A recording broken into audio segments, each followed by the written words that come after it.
जय भवानी. आवाज कमी येतोय. जय भवानी. जय शिवाजी.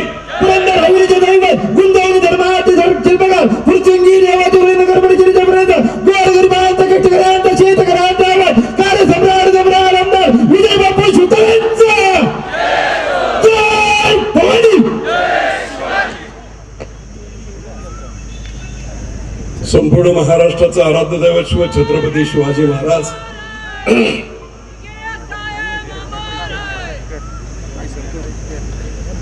क्रांती सूर्य महात्मा फुले, क्रांती ज्योती सावित्रीबाई फुले, महामानव भारतरत्न डॉक्टर बाबासाहेब आंबेडकर ज्यांच्या परिसर स्पर्शामुळे पुरंदरच्या दुष्काळी भागात गायीच्या गोठ्यात आणि उपाशी आईच्या पोटी जन्म घेतलेला विजय शिवतारे महाराष्ट्राच्या मंत्रिमंडळापर्यंत पोहोचू शकला ते वंदनीय बाळासाहेब ठाकरे. या सर्वांनाच वंदन करून पुरंदरच्या या पालखी दलाच्या पवित्र मैदानावर उपस्थित असणारे राज्याचे लाडके मुख्यमंत्री, कोयनेच्या धरणग्रस्तातील धरणग्रस्त, एक शेतकऱ्याचा मुलगा पोट भरायला म्हणून ठाण्याला जातो,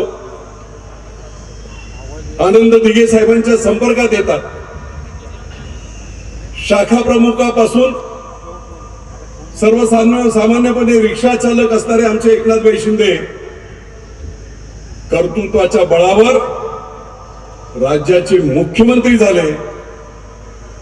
2 ऑगस्टला देखील आपल्या भेटीसाठी ते आले होते. आज पुन्हा त्यांचं मनपूर्वक असं मी इथे सहर्ष स्वागत करतो. राज्याचे उपमुख्यमंत्री आणि आपल्या परखड बोलण्यासाठी विचारांसाठी प्रसिद्ध असणारे, आता मी म्हणू शकतो माझे चांगले जवळचे मित्र स्नेही अजितदादा पवार, राज्याचे अतिशय संवेदनशील, सर्वसामान्य लोकांसाठी झटणारे आणि तुम्हाला कोणाला सांगितलं तर विश्वास वाटणार नाही,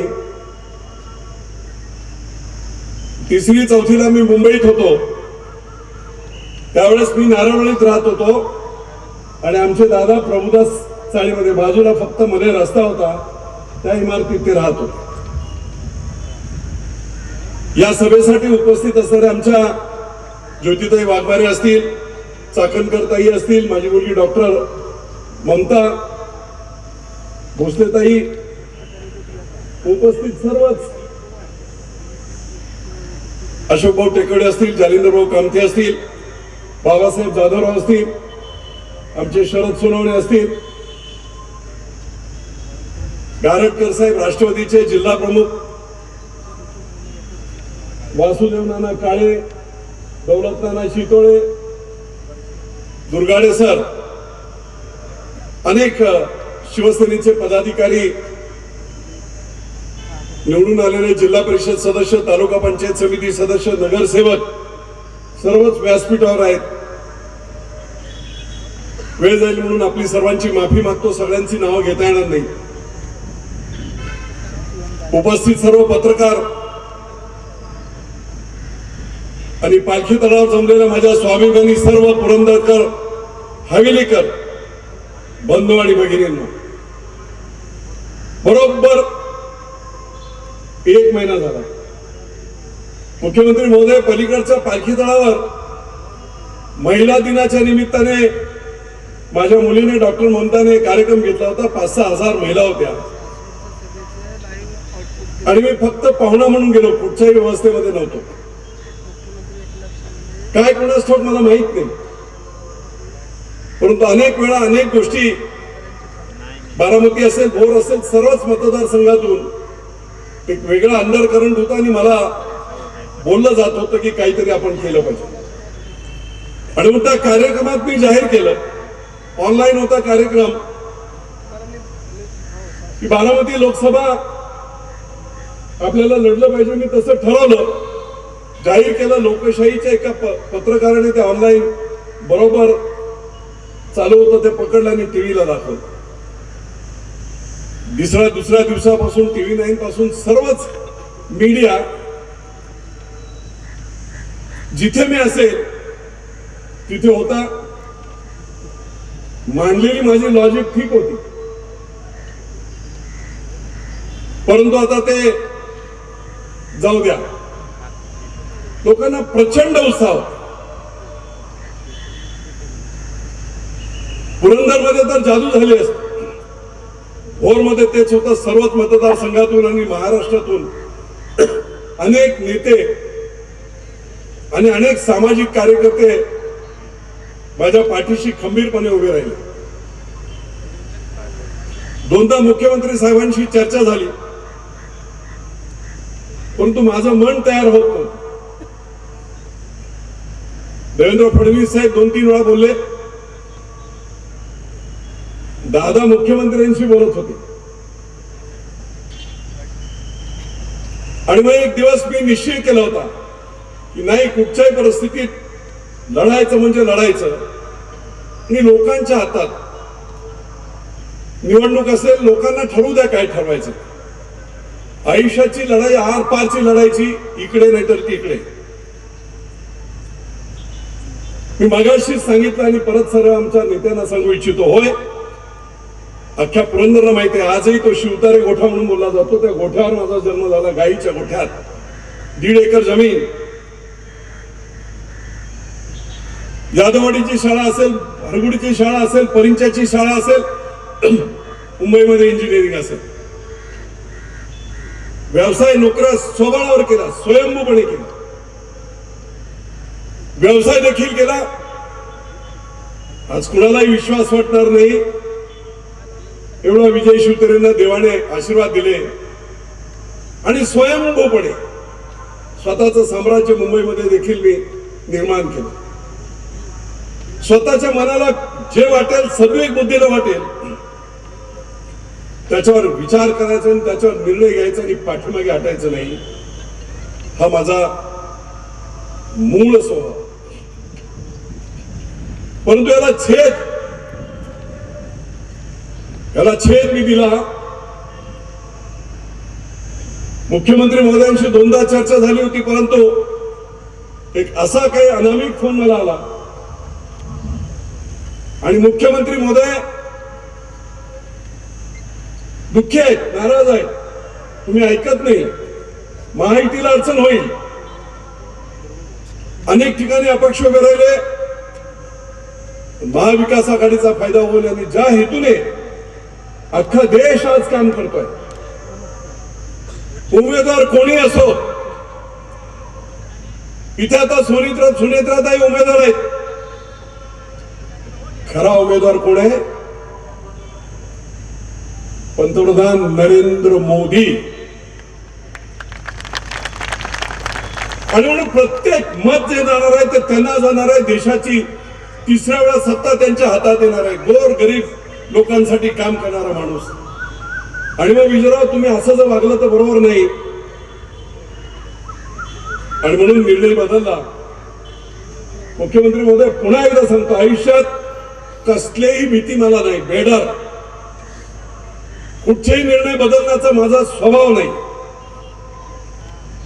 परंतु निवड आपलं सांगणं, देवेंद्र भाऊंचं सांगणं, आणि त्याचबरोबर मी हाही देखील दादा विचार केला, आपल्यालाही बोलून दाखवलं. माझ्या एका छोट्याशा अशा निर्णयामुळे जर काही अघटित घडलं, मला खात्री होती मी निवडूनच येईल, पण जर अघटित घडलं तर कदाचित एक हरवणीर माणूस, राज्यासाठी काम करणारा माणूस, तडफेने काम करणारा माणूस, अजितदादांसारखा, कुठेतरी त्यांना सुद्धा सेटबॅक नको. मनापासून हा विचार केला, मनापासून हा विचार. एक दिवस नाही गेलो, पण दुसऱ्या दिवशी रात्री गेलो. मी आपल्याला सांगू इच्छितोय, बऱ्याच चुका मला महाराष्ट्रातून झाल्या. किती खोके घेतले, दादांसमोर फाटली, काय काय काय काय काही लोकांनी केलं. तर अर्थात नेटकरी वेगवेगळ्या पक्षाचे असतात. मी लढत होतो त्यावेळेस कदाचित सपोर्ट करत होते, लढा लढा लढा म्हणून. आणि मग मी जेव्हा थांबलो होता भाई, त्यावेळेस मग त्यांना इच्छित साध्य होत नाही म्हटल्यावर उलट बोलत. विजय बापू शिवतारेंना कुठच्याही आणि कोणाच्याही खोक्यांची गरज नाही. देवानेच एवढे खोके दिलेत मला गरज नाही.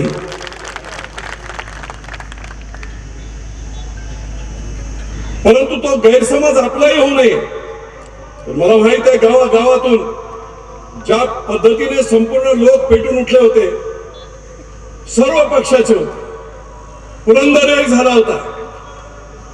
आणि म्हणून जेव्हा मी तडजोड केली, बोललो,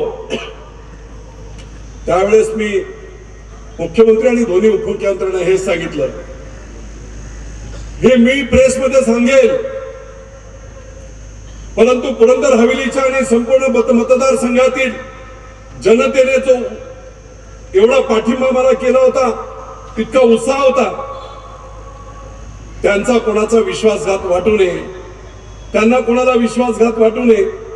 आणि म्हणून जे काही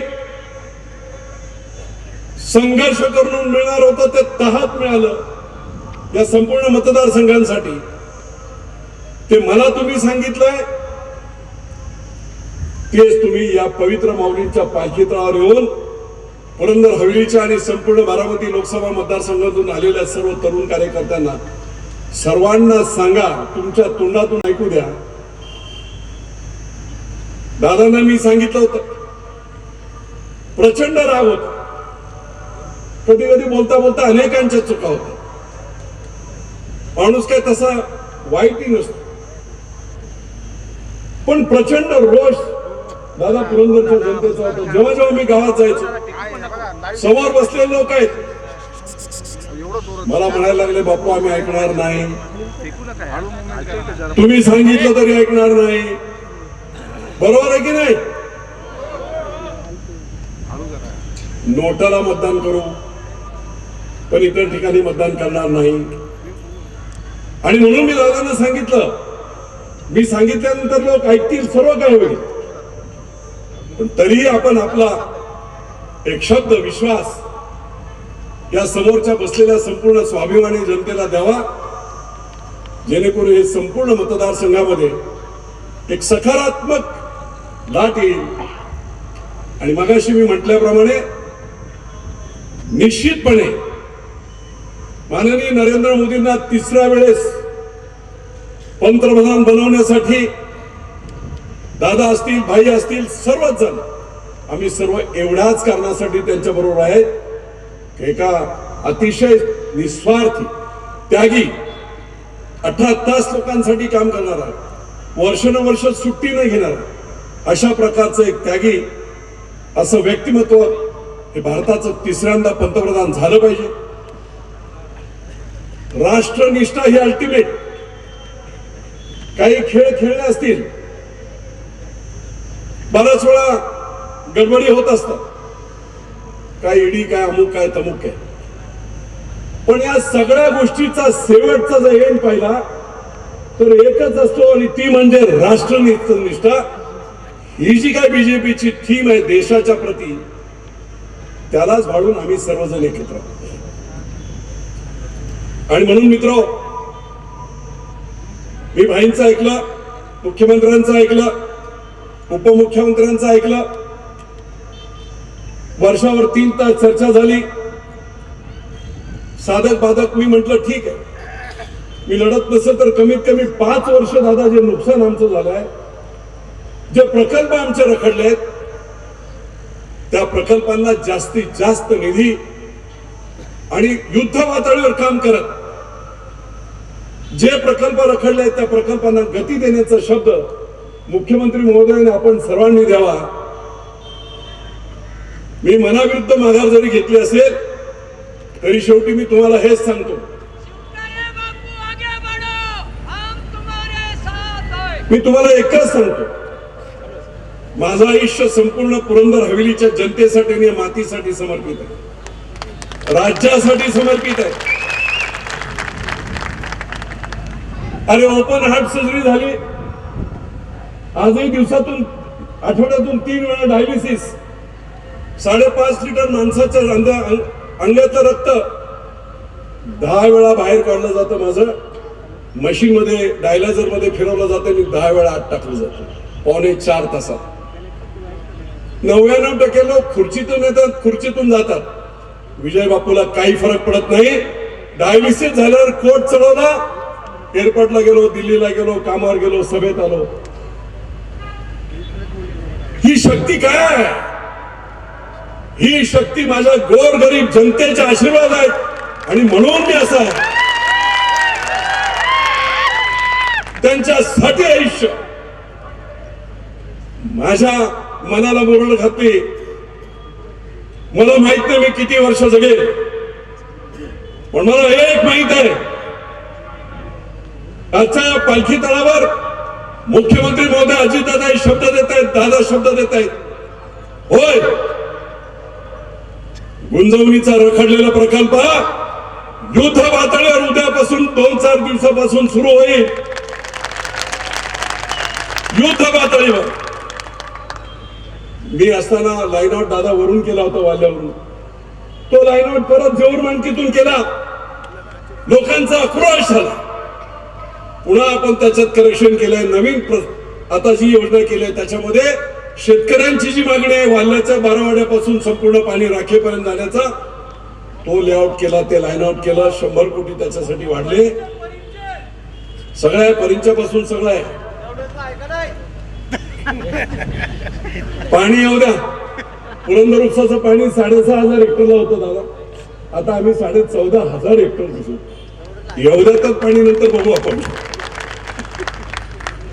आणि म्हणून भोरच्या 3 उपसा सिंचन योजना, वाजेगार, वांगणे आणि शिवगंगा खोरे, रमेश बापू बसलेत आमच्या इथे. या तिन्ही उपसा सिंचन योजना तत्वता मान्यता मी मंत्री असताना देवेंद्र भाऊंनी दिल्या होत्या, ते पुढे रखडलं होतं.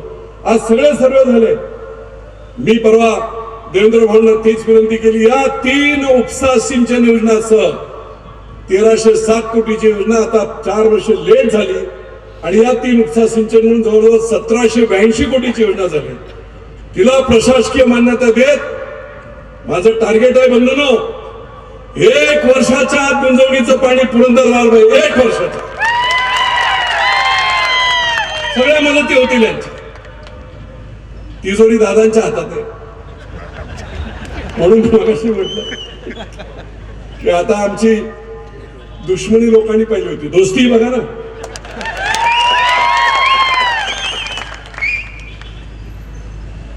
विमानतळ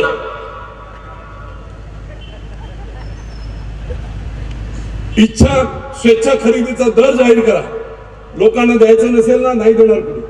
पण जर स्वेच्छा खरेदीचा दर मुख्यमंत्री महोदय योग्य दिला, तुम्ही ती जादू एकदा केली. 40 रिपिटेशन होती समृद्धी महामार्गावर कोटातून. ज्या दिवशी भाईंनी स्वेच्छा खरेदीचा रेट डिक्लेअर केला आणि बुलढाण्याला पहिलं अग्रीमेंट शेतकऱ्याची खरेदी करण्यासाठी सही करायला स्वतः गेले, 3 महिन्यामध्ये 701 किलोमीटरची जागा शेतकऱ्यांनी मुंबई ते नागपूर 3 महिन्याच्या आत दिली. ही किमया भाईंनी केली. MSRDCचे प्रमुख होते. निश्चितपणे विमानतळावर देखील अशीच किमया होईल. सर्व शेतकऱ्यांना विश्वासात घेऊन आपण ते काम करू. तिसरा आणखी एक महत्वाचा मुद्दा आहे, जो मी त्यांना सांगितलं तो त्यांनी मान्य केलं. हिंजवडीचा IT पार्क आपल्याला माहिती आहे. सगळ्या नॅशनल मल्टीनॅशनल कंपन्या त्या हिंजवडीच्या IT पार्क मध्ये. एका इंजिनियरला 70,000, 80,000, 2 लाख, 3 लाख असे पगार आहेत. ते हिंजवडी पार्क आता फुल झालंय भाई. मुख्यमंत्री म्हणतात 1 इंच जागा नाही, पण वेटिंग लिस्ट मध्ये 325 कंपन्या आहेत, मल्टीनॅशनल कंपन्या. माझ्याकडे बाबाराजे बसले तिथे. दिव्याला 700 एकर जमीन, झेंडेवाडीला 150 एकर जमीन आणि कोडीतला 400 एकर जमीन गायरान आहे, सरकारी जमीन आहे. या जमिनीवर जर इन्फ्रास्ट्रक्चर चांगलं केलं आणि IT पार्क जर आपण दादा जर डिक्लेअर केला राज्य शासन केंद्र शासनाच्या माध्यमातून, मला खात्री आहे 6 महिन्यात सगळी जमीन संपून जाईल. इन्फोसिस सारखी एखादी कंपनी आली 10-20 एकरवर, त्यांनी जर त्यांचा प्रकल्प उभा केला तर 22,000 इंजिनियरला नोकऱ्या मिळतील. गावागावातून आज जा, शिक्षणाच्या सोयी उपलब्ध झाल्या. पण मुख्यमंत्री महोदय BTech, MTech, BE, ME, MSc, electronics and telecommunication engineer 5-5 वर्ष पास होऊन गेलेत, नोकऱ्या नाहीत. हे जर इथे आपण IT पार्क केलं तर संपूर्ण पुरंदर हवेलीच नव्हे, संपूर्ण पुरंदर जिल्ह्यातील तरुणांना, इंजिनियर्सला मोठी संधी, कमीत कमी 50,000 लोकांना तिथे नोकरी मिळू शकते. आणि एक नवीन मॉडेल 50,000 मिनिमम सांगतो, 1 लाख लोकांना नोकऱ्या मिळू शकते. आणि मग IT पार्क खूप महत्वाचा आहे. जागेला पैसे द्यायचे नाहीत भाई, मुख्यमंत्री महोदय, जागा आपलीच आहे, फक्त इन्फ्रास्ट्रक्चर करायचं बस. 6-7 महिन्यात देखील होऊ शकते आणि त्याच्यातून निश्चितपणे चांगला एक मार्ग निघू शकतो. आणखी एक महत्वाचा, जो अतिशय महत्वाचा निर्णय आमच्या नशिबाने माननीय मुख्यमंत्री एकनाथराव शिंदे झाले आणि 2 ऑगस्टला खाली हवेली आणि पुरंदरमध्ये फुरसुंगी आणि देवाच्या ओळीची पाणी पुरवठा योजना 118 कोटीची मी मंत्री असताना मंजूर केली होती. बरंच काम झालं होतं, रखडलं होतं काम.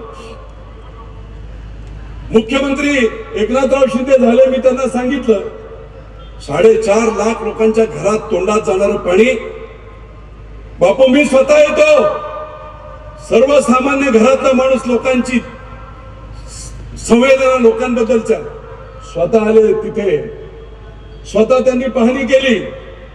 लागणारे 25 कोटी रुपये याच पालखीदारावर डिक्लेअर केले आणि दिले देखील. आणि म्हणून ती पाण्याची योजना आता सुरू झालेली आहे, बरंच काम आता उरकत आलेलं आहे. पण मुख्यमंत्री महोदय, त्याच्यातून काहीतरी काही वस्त्या, धनगर वस्ती असेल, आदर्श नगर असेल, संकेत विहार असेल, हुंडेकरी वस्ती असेल, त्या काळात दुर्दैवाने तो सर्वे करताना अधिकाऱ्यांच्या काही चुका झाल्या. ते जवळजवळ 1.5 लाख लोक पाण्यापासून वंचित आहेत. त्याला एक ऍडिशनल मान्यता, जेवढ्या वितरण नलिका असतील तेवढ्या देण्यासाठीची एक अधिकची मान्यता MGP ला दिली तर एक खूप मोठं काम होतं. दादा, तुम्ही देखील फुरसुंगीला पाणी देऊ असा शब्द दिला होता.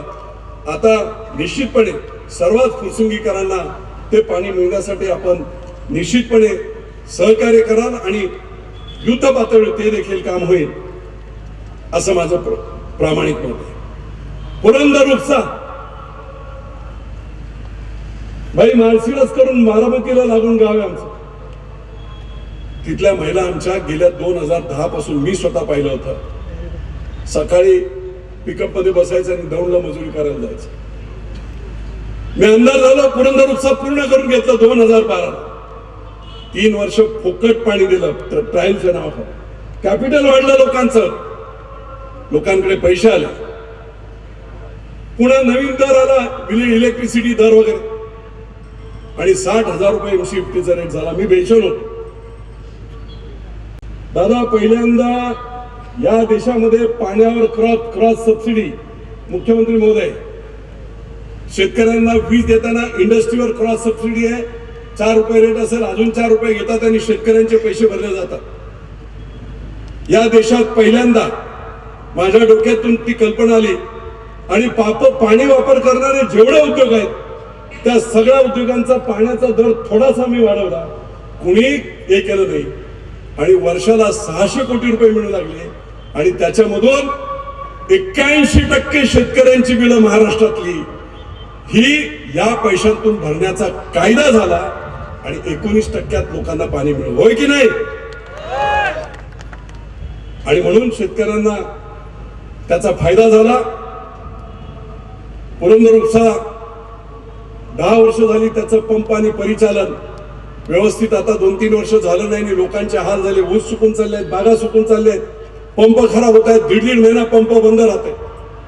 आणि म्हणून मुख्यमंत्री महोदयांना मी पत्र दिलं की या पंपांची दुरुस्ती, विल्हेवाट हे सगळं करण्यासाठी 56 कोटीचा प्रस्ताव तयार करून घेतलाय जलसंपदा खात्याने. त्याला मंजुरी द्यावी. निश्चितपणे ताबडतोब त्यांनी ते मान्य केलं आणि अजितदादांनी मराठी गेल्या अधिवेशनाच्या अर्थसंकल्पामध्ये 56 कोटी रुपये पुरंदर उपसासाठी मान्य केलेत. निधी उपलब्ध झालाय. पुढच्या काही दिवसामध्ये ते सुद्धा व्यवस्थित काम सुरू होईल. हवेली मधला आणखी एक महत्वाचा प्रश्न आहे. आमची 11 गावं पुणे शहरात 2017 ला गेली. एकाही गावच्या जेवढ्या पाणी पुरवठ्याच्या योजना होत्या त्याही बंद पडल्या, त्याही नीट चालवता येत नाही.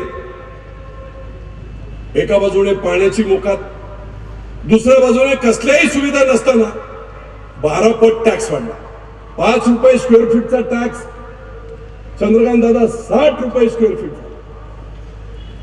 आणि म्हणून कायदा बदलता येत नाही म्हणून मी मुख्यमंत्री महोदयांना काही अधिकाऱ्यांना बोललो आणि म्हणून ती 2 गावं बाजूला जर केली तिथे एक नगरसेवक होता. बारामतीला जेवढी लोकसंख्या आहे त्याच्यापेक्षा जास्त लोकसंख्या या नगरपालिकेमध्ये फुरसुंगी आणि देवाच्या ओळीमध्ये झाली. 40 नगरसेवक होते. टॅक्स आमचा आम्ही ठरवू शकतो. डेव्हलपमेंट चार्जेस जे काही मिळतील ते या नगरपालिकेला मिळतील.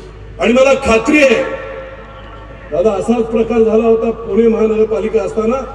आणि जेव्हा पिंपरी चिंचवड महानगरपालिका ही नगरपालिका म्हणून घोषित केली मगर साहेबांनी, प्रचंड टीका झाली होती त्यावेळेस. ही नगरपालिका करणे योग्य नाही, महानगरपालिकेतच असू द्या. पण त्यांनी ती केली.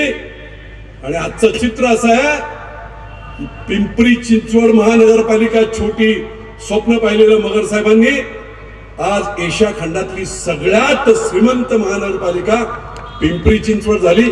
दादांचा त्याच्या विकासामध्ये मोठा वाटा आहे. मग जर पिंपरी चिंचवड होऊ शकते फुरसुंगी आणि देवाची ओळी का नाही होणार? विमानतळ इथे येत आहे, या बाजूने संपूर्ण डेव्हलपमेंट होणार आहे. आणि मग त्याची पहिली अधिसूचना झाली, सूचना हरकती आल्या, त्याच्यावर प्रक्रिया झाली. काही मंडळी हायकोर्टात गेली, हायकोर्टाने त्यांचं म्हणणं मान्य नाही केलं. मुख्यमंत्री महोदय आपल्याला ती दुसरी जी अधिसूचना आहे तेवढी अधिसूचना लवकरात लवकर काढली तर निश्चितपणे प्रचंड मताधिक्य.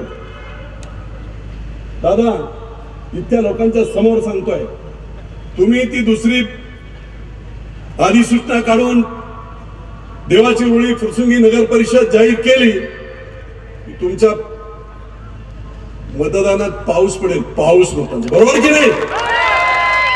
बरोबर की नाही?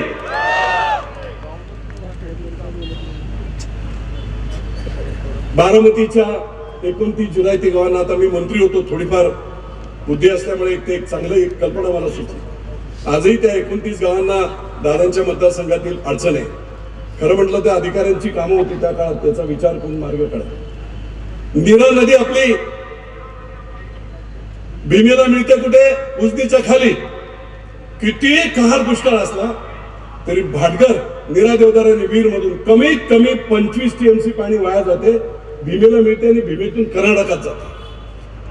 आणि म्हणून या 29 गावासाठी कोणत्याही बॅरेजवरून आपण नीरा नदीतून पाण्याचं पुनर्नियोजन करून 2-3 TMC जरी पाणी उचललं आणि ते करेमध्ये टाकलं आणि करा भरून ठेवली 10-12 किलोमीटर, दोन्ही बाजूला विहिरी चार्ज होतील आणि शेतकऱ्यांचं बागायत होईल.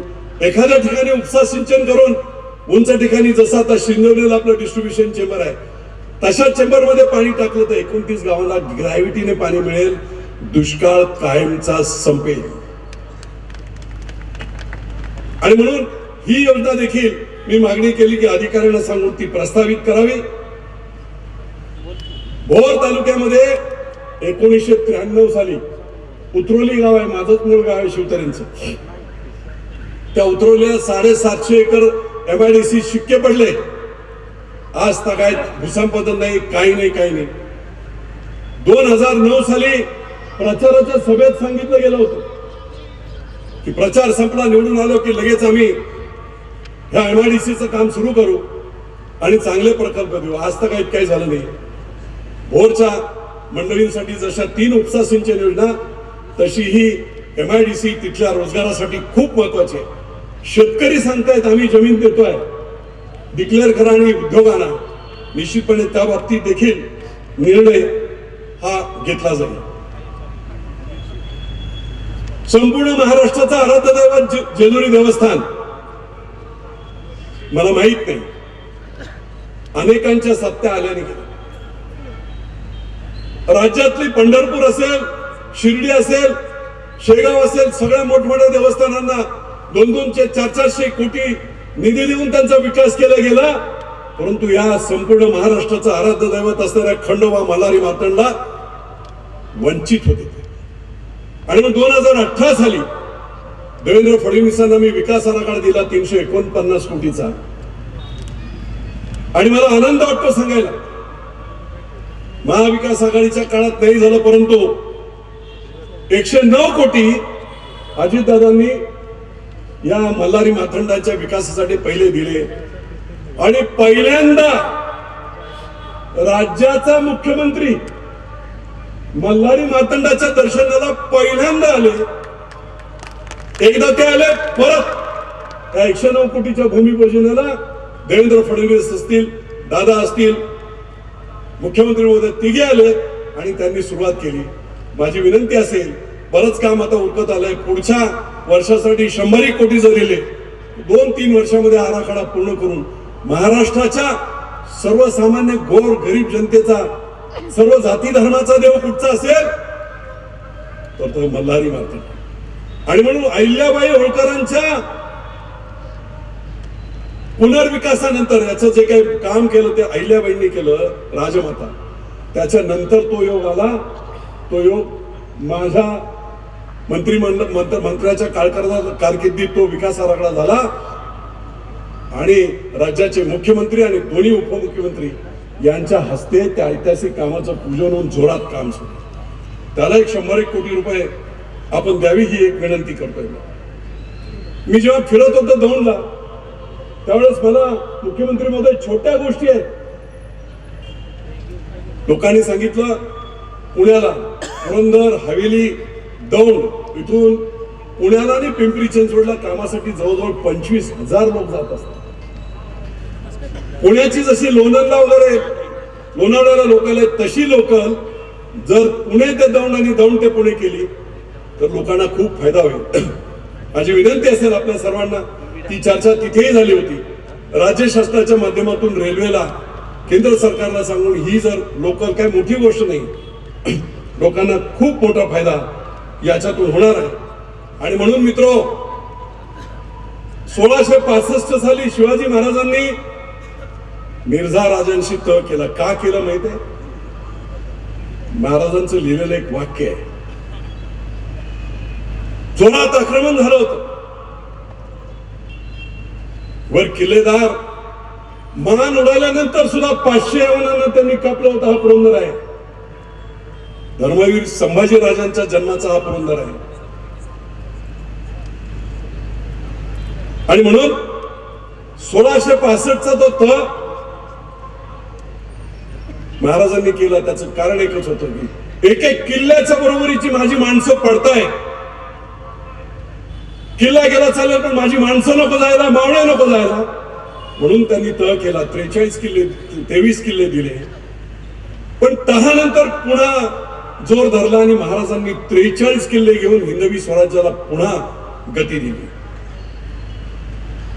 आज या सर्वांच्या साक्षीने सांगतो, होय, पुन्हा एकदा सांगतो, कधीही आपला निर्णय न बदलणारा विजय शिवतारे लोकांच्या विश्वासार्हतेला कधी तडा न जाऊ देणारा विजय शिवतारे.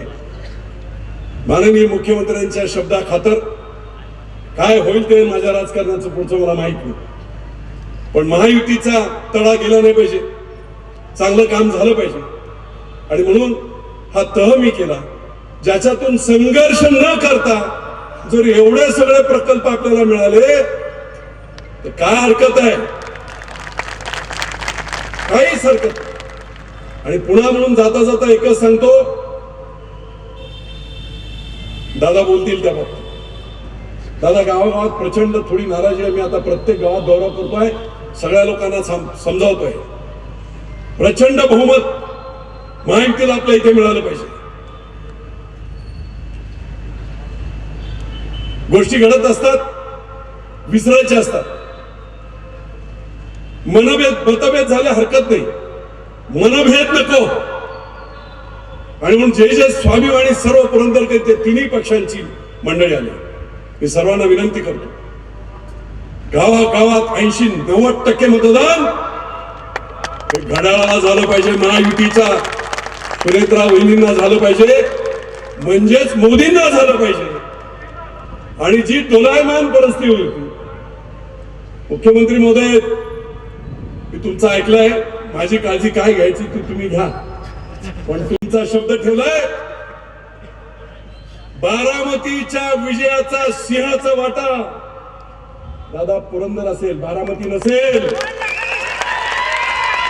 तिथे इक्वल मतं होतील, माझ्या पुढे होईल, पण इथे ही स्वाभिमानी जनता तुम्हाला बारामतीला जसं अगोदर लीड मिळायचं तसं लीड दिवस रात्र आम्ही फिरो. भाजप, सेना, राष्ट्रवादी वर जरी नेते असतील, खाली कार्यकर्ते सगळे मनोमिलन आहे, सगळ्यांचं काही अडचण नाही.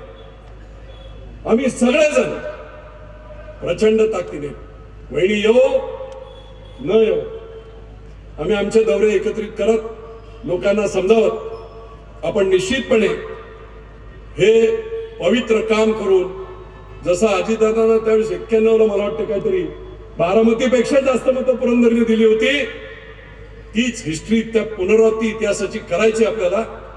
आणि बारामतीपेक्षा जास्त तिथून लीड ते आपलं झालं पाहिजे, एवढीच मी विनंती करतो. आणि जाता जाता 9 मैल आपण हे सगळं करणार की नाही, सगळ्यांनी हात वर करून जोरात घोषणा द्या, जय भवानी, जय शिवाजी, महायुतीचा. मी सर्वांना एक विनंती करतोय, लाईट थोडं ऑफ केलं तर बरं होईल.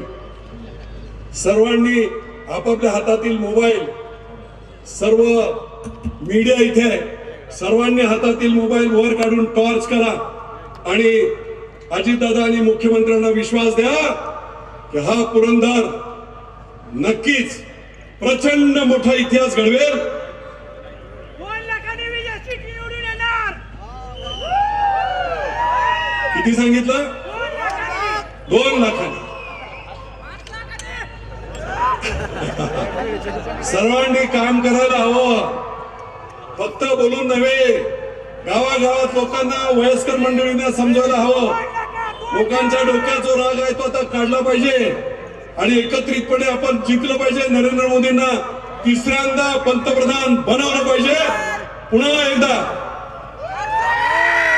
मुख्यमंत्री महोदय आणि उपमुख्यमंत्री महोदय चंद्रकांत दादा यांनी माझं मागणं मान्य करून या पालखीत आले, त्याबद्दल मी पुरंदरच्या संपूर्ण जनतेच्या वतीने विनम्रपणे आपल्याला साष्टांग नमस्कार करतो आणि इथेच थांबतो. जय हिंद, जय महाराष्ट्र.